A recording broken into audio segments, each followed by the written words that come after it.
Hey, sans toi béni dans le nom de Jésus, je suis particulièrement content aujourd'hui, bien-aimé dans le Seigneur, parce que le Seigneur nous a fait la grâce d'être encore en vie et tu es vivant, je suis vivant. Gloire à Dieu. Bien-aimé dans le Seigneur, bienvenue dans cette émission Personnage biblique. Personnage biblique, c'est avec le frère Émile que je suis. Et aujourd'hui, nous allons étudier une ville. Nous allons voir une ville. Cette ville, c'est Jéricho. Et nous allons essayer de comprendre ce qui s'était passé. Parce que la Bible nous dit que Josué et le peuple voulaient accéder et le roi de Jéricho et des 20 soldats empêchaient.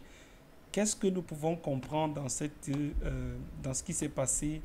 Quelles leçons nous pouvons tirer? Toutes ces explications, bien aimés dans le Seigneur, après le générique.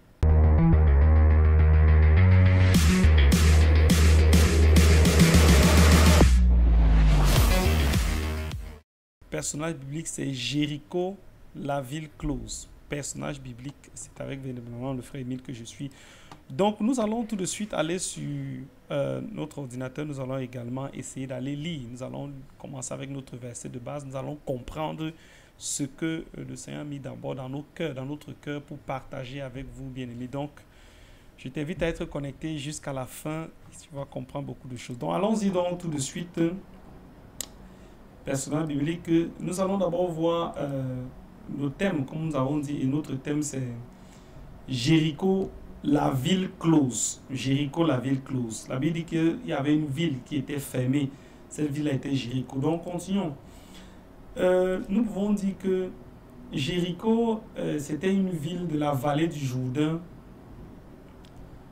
située à 37 km à l'est de Jérusalem. Donc ça, c'est un peu la situation géographique de Jéricho. Une ville de la vallée du Jourdain située à 37 km à l'est de Jérusalem. Voilà. Donc, nous allons d'abord aller lire Josué chapitre 6, verset 1 à 2. Nous allons lire notre passage de base. La Bible dit que, or, Jéricho était close et fermé avec soin à cause des enfants d'Israël. Personne ne sortait et personne n'entrait. Donc nous devons retenir ici notre passage, c'est Josué chapitre 6, verset 1 à 2. La Bible dit que Jéricho était un commande close, close avec soin et fermé, close et fermé avec soin à cause des enfants d'Israël. Donc nous notons aussi qu'il y a une répétition entre guillemets, on dit close d'une part et fermé avec soin. Parce que vous pouvez fermer une porte, mais il y a des ouvertures. Par exemple, tu fais une porte, le bas de ta porte peut avoir une ouverture, quelque chose peut entrer. Mais elle était non seulement fermée avec soin, mais close. Ça veut dire que rien, il n'y avait pas d'ouverture, pas de brèche, rien. Tout était fermé, si nous voulons comprendre dans ce sens. Amen. Continuons la lecture et passons au verset 2. La Bible dit, et l'Éternel dit à Josué, regarde, j'ai livré entre tes mains Jéricho et son roi et ses vaillants guerriers. Bien aimé, ceci peut également être un bon point de prière. Tu peux dire, Seigneur, je t'en supplie, livre entre mes mains ces vaillants soldats et ces guerriers, ce roi et ces guerriers qui se lèvent contre ma vie au nom de Jésus. Ça peut être par exemple un point de prière. Tu dis, Seigneur, je sais que tu m'as livré, tu as livré entre mes mains cette maladie, alors je la voue à l'interdit au nom de Jésus. Donc le Seigneur dit ici à Josué, ça c'était ce même en passant, que j'ai livré, il a livré. Mais qu'est-ce que nous voyons? Que Josué est quand même allé combattre, bien que l'Éternel avait déjà livré entre ses mains cette ville. C'est pour dire quoi? Bien aimé, parfois le Seigneur nous livre entre nos mains certaines choses. Il nous donne. Nous devons être capables maintenant d'aller entrer en possession de ces choses. Nous devons être capables d'aller. Le Seigneur nous dit quelque part que Christ a vaincu la mort. Ça veut dire que nous ne combattons plus pour une victoire quelconque, mais nous combattons dans la victoire. Parce que nous avons déjà cette victoire qui a été acquise depuis le sacrifice de Jésus. C'est pourquoi nous devons marcher avec l'assurance. Amen. Le Seigneur dit, j'ai livré entre tes mains Jéricho, son roi et ses vaillants soldats. La Bible dit que c'était des vaillants guerriers. Et c'est l'Éternel qui dit que c'était des vaillants guerriers. Quelle est cette situation qui te perturbe? Quelle est cette situation où tu crois que l'Éternel t'a abandonné? Laisse-moi te dire que cette situation n'est rien face à l'Éternel. Pourquoi? Parce que lorsqu'il livre cela entre tes mains, il ne faut plus regarder à l'épreuve comme David. David ne regardait pas au géant Goliath, mais il regardait au-delà. Il regardait où? À l'Éternel. Tu marches avec moi, avec la lance, moi, avec ta flèche et tout ça, moi je marche avec toi au nom de l'Éternel. C'est un peu cette attitude que nous devons avoir. Nous allons continuer notre lecture, toujours dans Josué chapitre 6, mais nous allons aller au verset 10. La Bible dit, « Or, Josué avait commandé au peuple en disant, « Vous ne pousserez point de cri, et vous ne ferez point entendre votre voix, et il ne sortira pas un mot de votre bouche jusqu'au jour où je vous dirai, poussez des cris, alors vous pousserez des cris. » Donc, nous voyons ici que le Seigneur avait demandé à Josué que voilà ce que je vais faire. Voilà ce que vous devez faire. Vous devez faire le tour de la ville chaque jour. Donc, il devait faire ça chaque jour, une fois par jour, les 6 premiers jours, et il sonne. Pendant que les sacrificateurs sont devant, ils sonnent de la trompette. Mais le peuple ne devait pas marcher. Et observons un peu. Donc, le monde qu'Israël était, tous les guerriers d'Israël, mais personne, pas un seul mot. Donc, chacun devait fermer sa bouche. Il faisait simplement le tour de la ville et pendant que les sacrificateurs également sonnaient les trompettes. Nous allons d'abord avancer à Josué chapitre 6. Nous allons lire le verset 15 et 16 avant d'expliquer quelque chose que j'ai compris, et je prie également que nous puissions vraiment comprendre tout cela. La Bible nous enseigne que dans Josué chapitre 6 au verset 15, la Bible dit: mais le 7e jour, il se levait de bon matin, au lever de l'aurore, et il fit 7 fois le tour de la ville. De la même manière, ce jour-là seulement, il fit le tour de la ville 7 fois. Et la 7e fois, comme les sacrificateurs sonnaient des corps, Josué dit au peuple: poussez des cris, car l'Éternel vous a livré la ville. Josué 6, verset 15 à 16. Nous avons nommé ça la trompette du 7e jour. Donc, ce n'était pas toujours facile. Vous voyez, le peuple faisait le tour une fois chaque jour. Ce n'était pas facile. Le dernier jour, ils ont fait 7 fois le tour de la ville. 7 fois. C'était une grande ville. Ce n'était pas une petite ville. C'était une grande ville. Et sans cri, c'est le dernier tour que la trompette a sonné. Il y a eu des cris de joie. En lisant cette partie, bien aimé, je me suis posé une question de savoir pourquoi il a fallu que le peuple sonne la trompette pendant qu'il faisait le tour de la ville de Jéricho. Pourquoi a-t-il fallu au peuple de marcher et les autres sonnaient? Moi, qu'est-ce que nous pouvons comprendre? Bon, moi, ce que j'ai pu comprendre, c'est qu'il vient dans mon cœur. Dans la ville, les espions étaient partis. Lorsqu'ils étaient allés espionner la ville, ils ont rencontré une certaine Rahab. Ça, c'est une parenthèse. Ils ont rencontré une certaine Rahab et la Bible dit qu'ils ont eu une alliance entre Rahab et celle des espions. Rahab les a protégés. Et Rahab a également demandé qu'ils préservent leur vie le jour qu'ils viendront détruire. Et Rahab, ce jour-là, avait révélé quelque chose, que toute la ville tremble en votre présence parce qu'ils savent, ils ont appris ce que vous avez fait, donc ils tremblent. Nous notons que l'Éternel a bien dit que c'est une ville avec des vaillants guerriers. Il y avait des vaillants guerriers.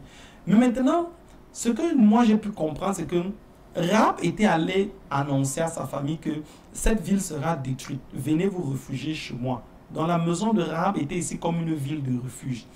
Et peut-être, les gens pouvaient douter, les gens de sa famille pouvaient douter, peut-être. Mais chaque jour, une trompette sonnait. Chaque jour, il sonnait. Chaque jour, les sacrificateurs qui se baladaient sonnaient. Et certainement, les gens qui étaient à l'intérieur de la ville entendaient cela. Et je suis persuadé d'une chose. La Bible dit, l'Éternel dit bien qu'ils étaient des guerriers, c'était des vaillants guerriers. Et je suis persuadé d'une chose, c'est que chaque jour, quand ils entendaient le son d'une trompette, ils tremblaient davantage. Et ça me rappelle quelque chose que, bien aimé, ce monde sera par exemple détruit, nous savons tous. Et cette trompette à l'extérieur était un peu comme des signes annonciateurs d'une ruine qui devait s'abattre sur la ville. C'était un peu comme des signes annonciateurs. Donc, ceux qui étaient à l'intérieur savaient, un peu comme de nos jours, il y a des signes, il y a des gains, il y a des ceci. Ce sont des signes annonciateurs. Et Rahab pouvait même s'appuyer sur ces signes pour mieux parler à sa famille, pour ouvrir l'entendement de sa famille. Et bien aimé, nous comprenons par la suite que, bon, bien évidemment, sa famille s'est réfugiée. Et de nos jours, Jésus est la ville de refuge.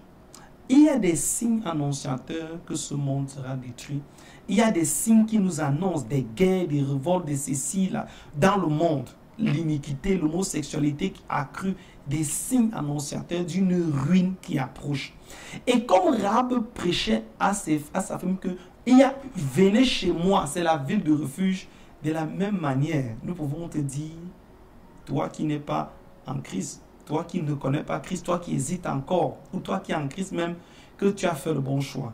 Et toi qui ne connais pas encore Christ, que viens, Jésus est la ville de refuge. Ça veut dire quoi? Que lorsque cette ruine va s'abattre sur cette terre, avec Jésus, tu ne pourras pas succomber. Avec Jésus, tu verras la gloire de Dieu. Et toi qui marches avec le Seigneur, je t'encourage. Persévère, persévère et persévère. C'était donc là une parenthèse. Nous revenons donc dans notre... Je l'avais dit que le 7e jour, ils ont poussé des cris. Et en disant, Josué dit, poussez des cris car l'Éternel vous a livré la ville. Et nous pouvons continuer. Nous allons voir, nous voyons que dans cette petite image, nous voyons quoi? Qu'est-ce qui s'est passé? La chute du mur. Le mur de Jéricho venait de tomber. Le mur de Jéricho venait de s'effondrer. Mais la question aussi qu'on peut se poser, c'est est-ce que c'est même réellement parce que les gens là se baladent, tournaient autour de la ville, qu'ils chantaient que la ville est tombée? Si nous affirmons que oui, ça veut dire qu'on peut dire que si, comme présentement il y a 2 pays qui sont en guerre, si l'un des pays fait seulement le tour de la ville en criant des cris de joie, ça veut dire que cette ville va aussi tomber. Ce n'est pas ça. Le Seigneur était était avec eux. C'est ce que nous comprenons. Pourquoi? Parce que il marchait, Josué marchait avec l'Éternel. C'est pourquoi le tour de la ville était sous le commandement de l'Éternel. Et parce que Josué marchait avec l'Éternel, alors il avait cette ferme assurance de la réussite. Et surtout que l'Éternel dit, j'ai livré entre ta main Jéricho, qui est la ville, pardon, son roi et ses vaillants guerriers. Donc Josué avec l'assurance que si je fais ce que l'Éternel me demande de faire, si je reste dans ce canevas, alors je verrai la gloire de Dieu. Bien aimé, le mur de Jéricho venait donc de tomber. Josué chapitre 6 verset 20, la Bible dit, le peuple poussa donc des cris et l'on sonna des corps. Dès que le peuple entendit le son des corps, il jeta de grands cris et la muraille s'écroula et le peuple monta dans la ville, chacun devant soi. Chacun devant soi. Hein? Non, chacun devant soi et prit la ville. Bien aimé, nous voyons donc que le peuple a obéi à la voix de l'Éternel. Le peuple a fait selon ce que le Seigneur a dit et le Seigneur s'est glorifié dans leur vie. Bien aimé dans le Seigneur, nous voyons que cette ville était close, fermée, et à l'intérieur, il y avait un grand roi et des vaillants guerriers. Mais ils avaient peur. Ils avaient peur d'aller affronter Josué. Ils avaient peur. Ils ont choisi la solution de se fermer, de se barricader. Mais est-ce que c'est la solution pour toi? Est-ce que lorsque tu es face à l'épreuve, la solution, c'est de se barricader, de s'enfermer ou de se replier sur soi? Bien-aimés, nous nous donnons rendez-vous tout juste après également cette légère transition. Amen. Bienvenue encore une fois de plus sur Personnage biblique avec le frère de Billy que je suis. Et nous allons passer sur la rubrique exhortation, petite exhortation. Nous allons tout de suite aller sur notre ordinateur pour lire notre rubrique petite exhortation. Alors, petite exhortation, c'est avec le thème Jésus-Christ est capable de le faire. Le thème, c'est Jésus-Christ est capable de le faire. Jésus est capable de le faire. Pourquoi ce thème? Parce que la Bible nous dit dans Matthieu chapitre 26, pardonnez-moi, il ne s'agit pas de Matthieu, mais il s'agit plutôt de Josué chapitre 6. Josué chapitre 6, verset 1, pas Matthieu. Josué chapitre 6, verset 1. La Bible dit que, or, Jéricho était close et fermé avec soin à cause des enfants d'Israël. Personne ne sortait et personne n'entrait. La Bible dit dans Josué chapitre 6, verset 1 que personne ne sortait, personne n'entrait. Bien-aimés, cette exhortation a pour but de nous révéler quelque chose. Il arrive parfois dans la vie des enfants de Dieu des situations qui nous empêchent, qui peuvent nous empêcher d'avancer, ou des situations qui nous empêchent de sortir. Ça veut dire que Jéricho était un obstacle, une épreuve à l'avancée des enfants de Dieu. Et nous savons que par la suite, à chaque fois que Josué enclenchait des victoires, il devenait de plus en plus fort et il rencontrait des rois de plus en plus puissants. Est-ce que nous voyons? Ça veut dire que les épreuves que nous rencontrons ont pour but de nous parfaire, ont pour but également de nous mouler et ont pour but de relever davantage notre niveau de foi. Il peut arriver que tu traverses une épreuve difficile, il peut arriver que tu traverses des situations difficiles, mais ces situations, laisse-moi te dire, c'est pour la gloire de Dieu. Nous devons toujours être capables de suivre le plan de Dieu, peu importe les difficultés. Si le peuple, Josué s'était rabattu, c'est-à-dire avait rebroussé le chemin face à cette ville puissante de Jéricho, certainement il ne devait pas accéder ou bien alors conquérir le territoire. La promesse avait été dite, la parole avait été déclarée. J'ai livré entre tes mains Jéricho, la ville, son roi et ses vaillants soldats. Il fallait donc aller conquérir ce que l'Éternel avait déjà donné. L'Éternel nous a déjà donné. Il a donné quelque chose. Et nous devons être capables d'aller conquérir cette chose. Il peut arriver également, la Bible dit que ceux de la ville aussi étaient dans une situation fermée. Ça veut dire qu'il peut arriver où un enfant de Dieu se retrouve dans une situation fermée, comme un bocal. Tu ne peux ni sortir, ni avancer, rien. Tu es fermé. C'est comme si ta vie était bloquée. Souviens-toi que Jésus, l'Éternel a dit quoi à Josué? J'ai livré entre tes mains cette ville. Souviens-toi ce soir que l'Éternel a livré cette situation entre tes mains. Et que les difficultés que tu traverses actuellement, parfois, ça peut être le plan du Seigneur dans ta vie. Dans ta vie, ça peut être le plan de Dieu. C'est pourquoi nous allons tout de suite descendre dans Jean chapitre 11, verset 40. La Bible dit, Jésus lui répondit, ne t'ai-je pas dit que si tu crois, tu verras la gloire de Dieu? C'était Marthe qui doutait que Jésus, parce que son frère venait de mourir et elle pleurait. Et Jésus dit, ne t'ai-je pas dit que si tu crois, tu verras la gloire de Dieu? Parfois, nous ne sortons pas, nous n'arrivons pas à prendre ce que l'Éternel nous a donné, à livrer entre nos mains. Nous ne parvenons pas à hériter de ces choses. Pourquoi? Parce que nous doutons. Le doute. Je vais t'encourager par cette petite exhortation, bien-aimé, à croire que Jésus, comme cette petite exhortation dit, Jésus est capable de le faire. Jésus est capable de te guérir. Jésus est capable de restaurer ta vie spirituelle. Jésus est capable de laver tes iniquités. Jésus est capable de t'ouvrir, de restaurer toute ta vie. Jésus est capable de te bénir. Jésus est capable de te donner l'enfantement, de te faire connaître les douleurs de l'enfantement. Jésus est capable de t'amener vers son Père. Est-ce que tu crois? Ne t'ai-je pas dit que si tu crois, tu verras la gloire de Dieu? Ça, ce sont les paroles de Jésus. Que la bonté de l'Éternel manifestée en Jésus-Christ soit notre partage, maintenant et pour toujours. Amen, amen, amen. Rendez-vous à la semaine prochaine. Sois béni dans le nom de Jésus. Amen.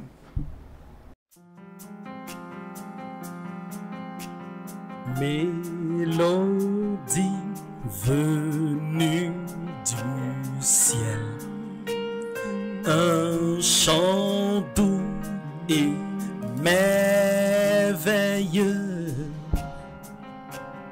Tous les anges en harmonie se rassemblent pour célébrer ton nom. D'une seule voix, ils célèbrent le nom de Jésus.